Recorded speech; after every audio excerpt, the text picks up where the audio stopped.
This is the Dreamers Podcast, where dreamers share their stories to inspire you.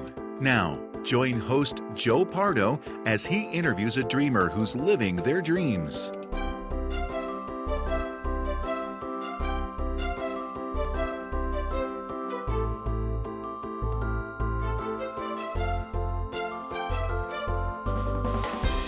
Welcome to the Dreamers Podcast. I'm your host, Joe Pardo, and today I am interviewing Jason Nothdurft, who is living his dream through public service. Welcome to the show, Jason. Hey, thanks for having me, Joe. I'm glad to be a part of this project you have going on here. Well, thank you. I'm really glad that you could come out and be here in the studio with me.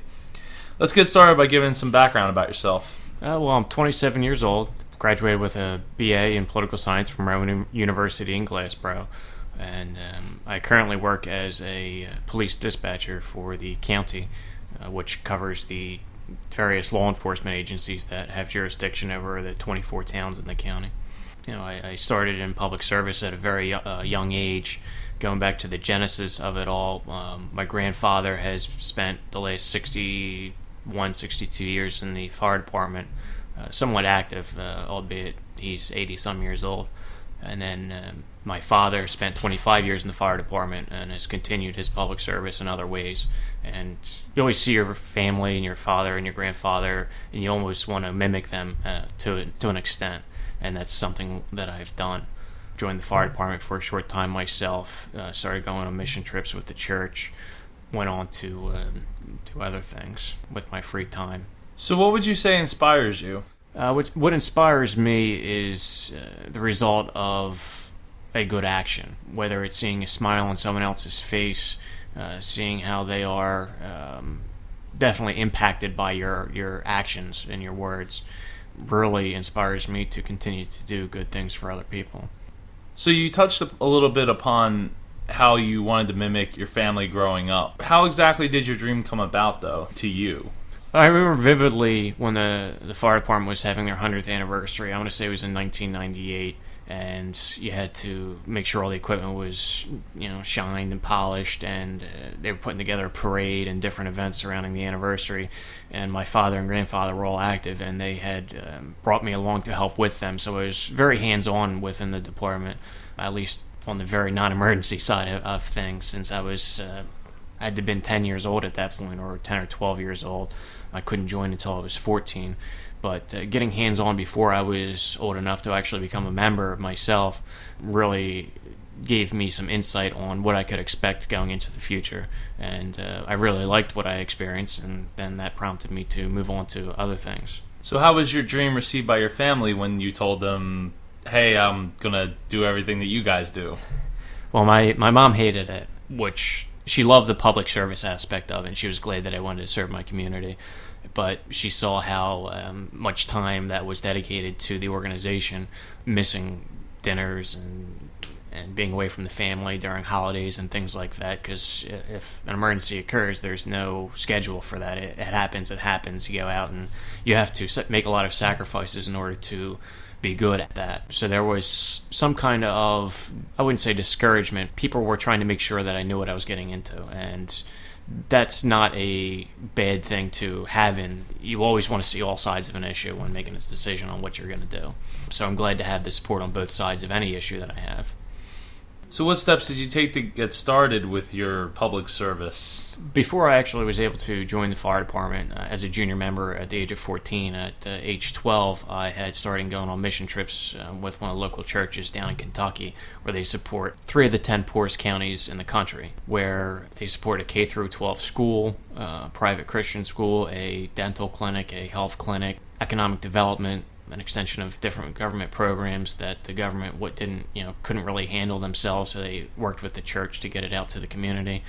I got involved in that because my brother had gone on the very first trip with our local church, and then I saw how good of a time that he had and the impact he had on other people's lives in that area of the country, that when I was old enough, at age 12, my sister and my mom and we all went down with the church together. And I think one of my first projects, the one I'll never forget, is helping to install part of the playground at the school that I know is still standing there today, and I know the kids still enjoy. Oh, that's very nice. Were there any roadblocks with getting started? For that particular mission, not necessarily, no. It was just a matter of waiting till I was old enough and then having to have the parental supervision of my mother, since I was still young. But it was just a matter of helping out with fundraising, because there was a group of, I think back then it was 45 people. Today there's a group of at least 100 people that go down. Imagine 100 people traveling 14, 15 hours by van to spend in a work camp atmosphere, raising money for vans and things like that. Hoagie sales, car washes, and such. But there wasn't a real barriers to me personally getting involved. It was just finding the willingness and desire to put myself in an uncomfortable situation, something new. And once I got past that, it was all downhill from there. What about with public service? Was there any roadblocks with that? With public service in general, I think the biggest roadblock is oneself. You have to have the desire, you have to have the passion, you have to be willing to make your own sacrifices. Sometimes they're small sacrifices, sometimes they're big sacrifices. A lot of it depends on the type of public service you want to do. Whether it's you want to go volunteer with the church, you want to volunteer with your local fire department, you want to volunteer at the local food pantry. It's just a matter of reaching out and creating your own opportunities. And I don't think there's too many organizations out there that are going to decline help if you offer to give it to them. How did you go about overcoming those? A lot of it was the examples from my family and friends. I saw my brother having a good time on a mission trip. I believe my mother did a trip before I went down, or my sister. And then seeing my father and grandfather, just seeing the impact that they've had on the community around them. Just having good examples in your life, and that's something that I would like to strive to be, is an example of someone who still has a great personal life while being able to help others, and to maybe get someone excited about public service themselves, to find their own way of helping other people. It doesn't have to be the same way, same things that I've done, but I would encourage anyone to go find what they're good at. There's a lot of things in this world that I'm not good at. I can't run marathons. I can't run into burning buildings. That I've given that dream up, unfortunately, but through various physical limitations and other limitations that I have. But instead of worrying about what I can't do, I have to start worrying about what I can do. And I think a lot of people need to start thinking that way as well. If I concentrated on things I couldn't do, I'd be laying in bed all day doing nothing, maybe playing video games or watching TV. Before the interview, you were talking about stuff that you've done for New Jersey as far as bill writing. Do you care to elaborate any of that? Sure. Throughout my college career, it took me 8 years to get my bachelor's degree. I spent some time at the College of New Jersey outside of Trenton. I got to intern at the same time at the State House in Trenton, and I was very fortunate to have it to be more than just baking copies and fetching coffee for people. I got to do real work. I got to see how legislation was actually made and have a hands-on approach to it. The Speaker of the Assembly, who was Joe Roberts at the time, said he wanted to create a package of legislation that dealt with the growing rate of autism within the state of New Jersey. I think at the time it was 1 in 98 people had autism. It was a wide spectrum from Asperger's, which is one of the least severe on the spectrum, to, I guess, very autistic, low-functioning autistic. One of the ideas that we came up with, I got to work with one of the other staffers, was I went back on my experience with public safety, and the idea came about that we wanted to require emergency services personnel to be required on how to interact with people with autism. I heard stories around the state of police officers not treating people with autism properly, EMTs and paramedics and things like that. And it was a huge liability on these municipalities and these agencies, where if they didn't handle it properly, they were opening themselves up to lawsuits. But beyond that, more importantly, was the safety of the person with autism. One of the biggest stories that affected me was a highly functioning kid. I shouldn't say kid. He was driving, old enough to drive. He was pulled over by the police, and he had autism, but he couldn't convey to the officer he had autism. And the cop didn't realize he had autism, so the kid just got out of the car and started running, which prompted the officer to chase him and arrest him. And I'm not sure if the kid had any serious injuries or not, but you imagine a well-built officer tackling you to the ground trying to arrest you. I'm sure doesn't do nice things to your body. So in order to prevent that, we wanted to make sure that police officers were trained on how to not really diagnose autism, but on how to recognize certain signs and symptoms and how to really approach people with autism so you can avoid bad situations like that. And it was signed into law in 2008 by Governor Corzine, which was after I ended my internship. So I was real excited when I got an email about that going through. Other things that we did, other legislation we worked with was protecting the jobs of volunteer emergency responders. Say you get paged out in the middle of the night to fight a burning house fire, you're going to be there for quite a few hours, especially if it's a really bad fire. And then all of a sudden, you're in the middle of putting out the fire, but you have to pack up and leave as an individual because you have to get to work. Now, we found that quite a few people were getting fired from their jobs for not calling, not showing up, which obviously for the employer's point of view is bad because now you're down an employee and productivity goes down. But we've built legislation that was signed into law in 2010 by acting Governor Steve Sweeney that gave protections to both the employee and the employer, at the same time allowing these people to serve their communities on a volunteer basis. So everyone wins. The employee wins, the community wins, and the employer wins. You know, it was something very proud that I could have my hands on. I can't take credit for anything, but you know, just to know that I played even a small role in that really means a lot to me. So you mentioned that you work in a call center, and would you like to elaborate some more on what it's like working in a call center? I mean, most people probably have never even called a call center for 911, let alone been in one or talked or even knew anybody that worked at one. Yeah, it's I started in September of 2007, and what was really cool at the time is my father had worked there, and he had tried to convince me not to take the job because he knew how stressful it was, and at the time I was still working on my education. I was still a year, actually at that point 4 or 5 years away from finishing my degree, but I went ahead and did it anyway because I knew what the job was about. Based off of some stories that he said, but I'm glad I'm still there and only another 32 years to retire if I'm lucky. But it's interesting. I can be on the phone, typing on my computer, and talking on the radio to field officers out in the field all at the same time. And anyone who's had to multitask at their job, it's not necessarily easy when you're trying, especially when you're worried about different emergencies. You know, this officer is chasing this guy on foot, or this vehicle won't stop for them. Meanwhile, you're on the phone with somebody reporting a large fight on the other end of town. Meanwhile, you're typing everything into the computer. Seems all at once, and it can be difficult at times. But I work in a group of no fewer than 12 or 14 people in the room at one time, and there's a lot of teamwork that has to happen. You know, we all get it done, and at the end of the day, knock on wood, everyone's gone home safely. Yeah, I don't know that I could imagine doing that job, especially the hours that you work. Yeah, I do 12-hour night shifts from 7 p.m. to 7 a.m., about 14 nights a month. So I average about 42 hours a week throughout the course of a month. We have times where we're really busy, phones won't stop ringing, officers won't stop being proactive, reaching out to the community in different ways. And then there's times where nothing happens at all, and those are the times that we really try to enjoy.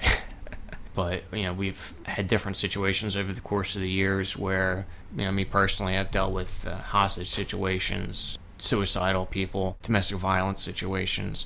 So seeing what real people go through on a daily basis and seeing what people's real problems are, whether it's drugs or alcohol or spousal abuse or people just being people, not being very responsible people, has really given me focus on things I need to concentrate my life on in the future.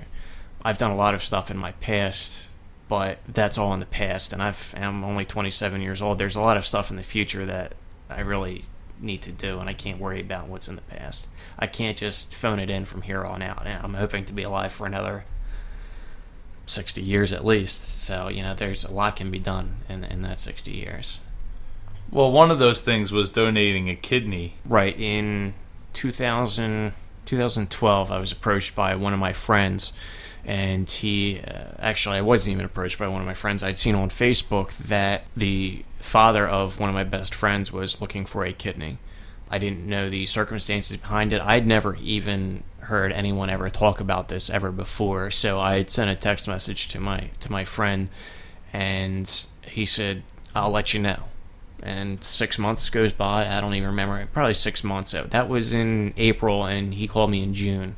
And I knew there was a problem because he normally sends me a text message rather than calling me on the phone. But he called me, and he asked me if I was still interested in donating a kidney. I'm like, great, let's knock this out. I can take off. Fortunately, I have a great job that would allow me to take a lot of time off for recovery from surgery. Let's do this next week. Let's just knock it out. And he's like, well, I don't think it works out that way. We went through testing, and 2 years later, I finally got to donate my kidney. So it was very stressful at times, not knowing if I was an exact match. Then we switched hospitals. We ended up going to Lady Lourdes in Camden to get the procedure done. January 14th, 2014, we went to Lady Lourdes, and next thing I know, I'm laying in bed with one less kidney.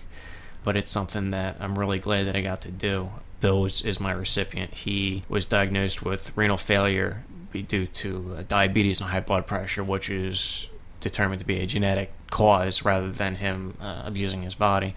It was genetics, which you obviously can't control. And he had to do a lot of work changing his diet and things like that.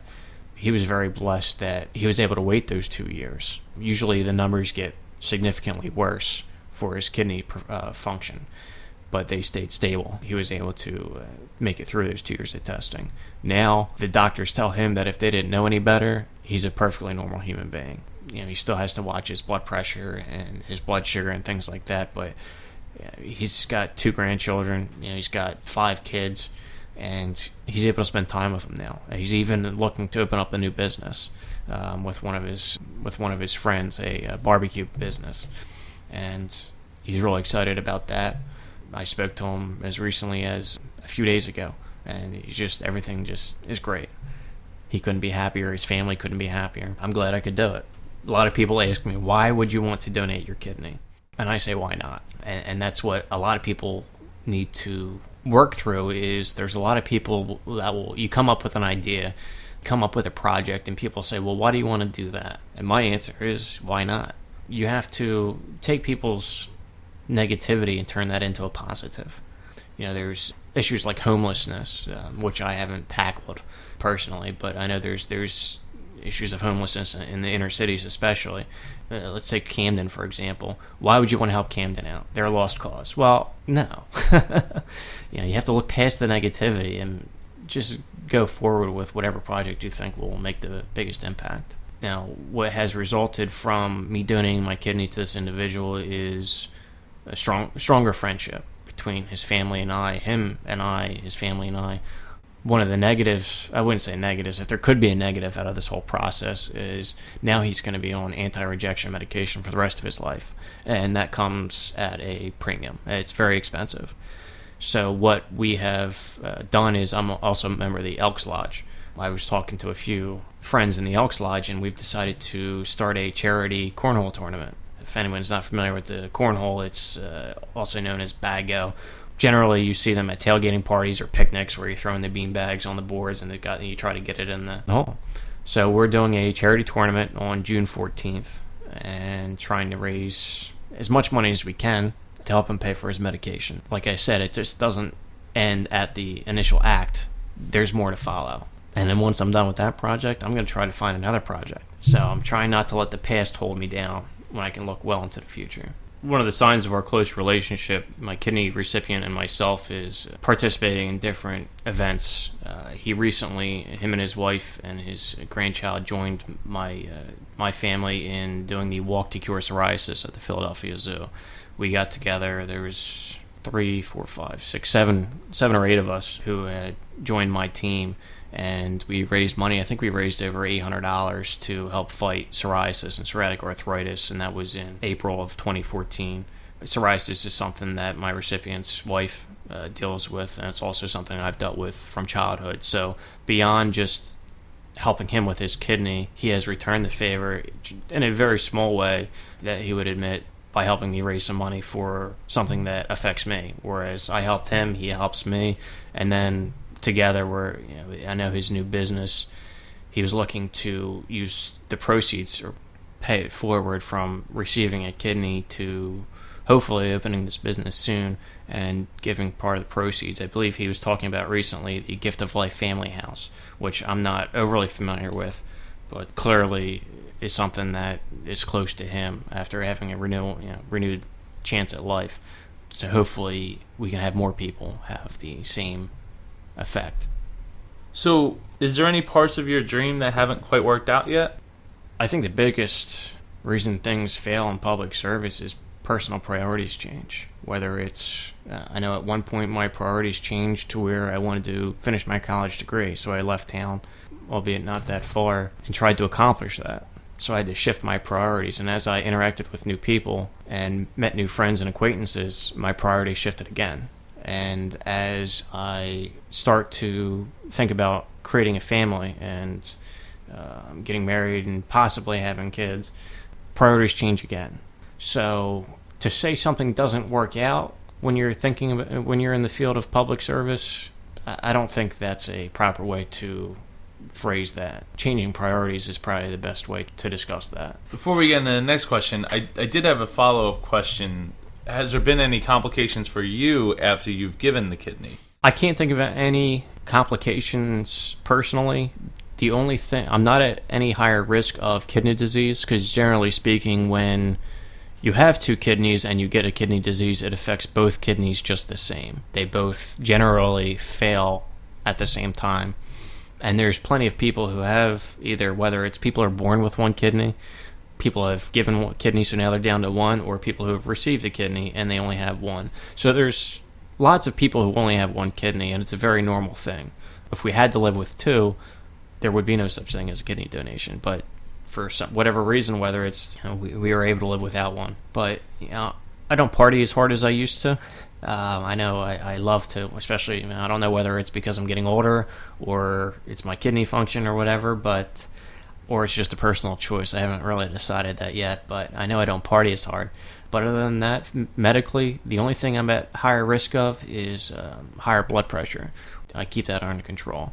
I did a 2-week follow-up with my surgeon, a 6-week, and I'm scheduled for a 6-month checkup in July, and then a 1-year and I think a 2-year follow-up. So I'm continually getting monitored by the surgical center, and I'm also encouraged to follow up with my family doctor to get regular physicals to make sure nothing gets thrown out of whack there. But I'm a perfectly normal person. I was out of work for 3 weeks. I used, fortunately, over the 7 years I've been employed there, I was able to save my sick time to be able to facilitate this. And I went back to work, fortunately, working in a office atmosphere. I was able to return sooner than some other people who have been through the same procedure. But I can do the only thing I can do physical activities. If I want to go running, I can do jogging, or bike riding. I can go swimming. The only thing that they recommend I don't do is physical contact, such as soccer, football, things like that. They want me to keep to low-intensity recreation. But other than that, I'm a perfectly normal person. And fortunately, because I was able to give my kidney, my recipient, who's twice my age, is also back to normal. So, we can do hopefully the running and the biking and all that other stuff together one day. So, if you were stranded on a deserted island with your family, what 3 things would you want to have with you? Oh, my. If I was stuck on an island, well, there's no doubt that in today's age that I would have to bring my phone. My luck, I would bring my phone, there would be no service. You can ask my girlfriend how attached I am to my phone. She's not very happy with me sometimes. So that would have to be one thing. Another thing would have to be, it's tough because my phone does so much stuff. It's my music player, it's my book, it's my movie player, it's everything rolled into one. I think the other thing that I would bring, if it had nothing to do with survival, the 3 things I would bring, I think I would have to bring something that reminds me of home. I would probably bring, there's an American flag that was gifted to me by my sister. She's in the Army National Guard, that she served 2 tours in Iraq. And on one of her tours, she had brought home a flag that was flown over one of the bases, and she brought home a little certificate, certifying that, yes, this flag was in Iraq over the American base, and she brought it home, put it in a little case with the certificate in a little frame, and it's sitting in my living room right now.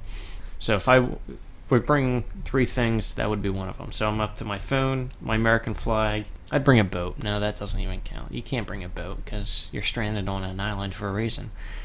Would be a board game, whether it be Taboo or Cards Against Humanity, which I know is gained popularity in recent years in this country.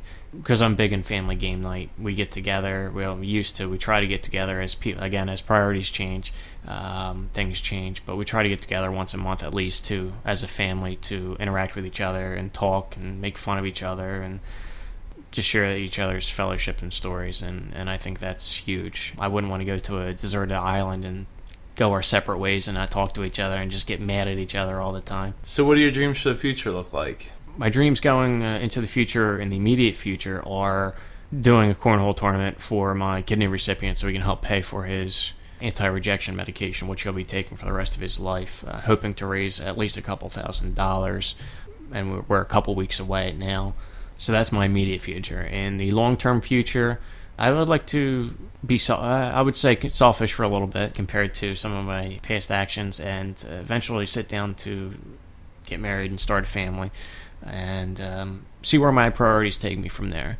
I know with my kidney donation, my priorities have changed to kidney donors, the whole process of living donors.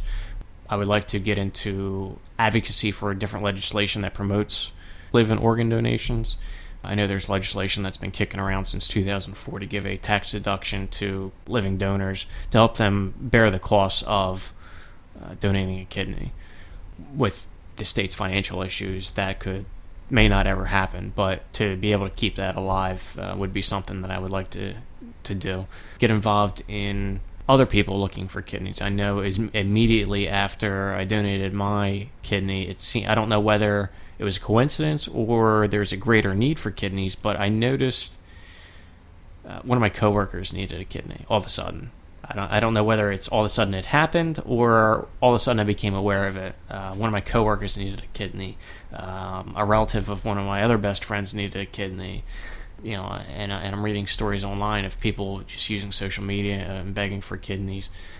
Becoming an advocate and making myself available to other people who may be interested in that process. Answer questions for them, because it's not for everybody. Some people shouldn't do it. Some people are afraid to do it. So if I could answer their questions and just promote the process in itself, maybe we can extend a little bit more joy and extend people's lives a little bit longer. Unfortunately, I won't be able to be at the cornhole tournament because I have a wedding I'm the best man of. Do you have any last thoughts to share? Pretty much, the saying goes, those who give receive 10 times over, or saying something like that. I'm not sure exactly what it is. But I've definitely given a lot so far, and hopefully I have a lot more to give. But I've definitely been blessed or lucky, or however you want to say it, to have a great life, to have a very supportive family, to have a great girlfriend, to have been able to get a college education, to have a great career. So I've been blessed in many areas of life. I would encourage everyone to, even if it's something small, to do something for somebody else, whether it's donating food to a local food bank, or like I did actually this morning, donating clothes to the local thrift shop. That's something very easy you can do. Or finding a charity you like to donate money to, or if you don't have the money, donating your time. More valuable than money is donating your time. I know my sister most recently told me she signed up for the Boys and Girls Club. She lives up in Mercer County right now, outside of Trenton, and she signed up to be actually it's Big Brother's Big Sister. So my sister recently signed up for Big Brother Big Sister, so she's now Big Sister. Growing up, my family didn't have a lot of money, and we couldn't donate a lot of money. Again, we didn't let that hinder us. We took that as an opportunity to figure out what we could donate, and that was our time. And I think whether it's becoming a big brother or sister, sorting food at the food pantry, donating leftover food, non-perishables that you have, there's a way for everyone to make a difference in this world. And I would like people to realize or understand that they can look past their limitations and not to give up. There's things that people aren't good at. There's things you're not good at. There's things I'm not good at.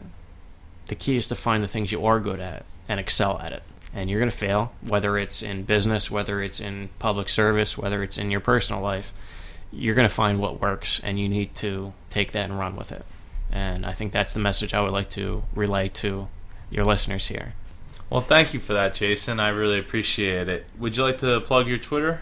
Yeah, I mean, people can follow me at Jason Nothdurft.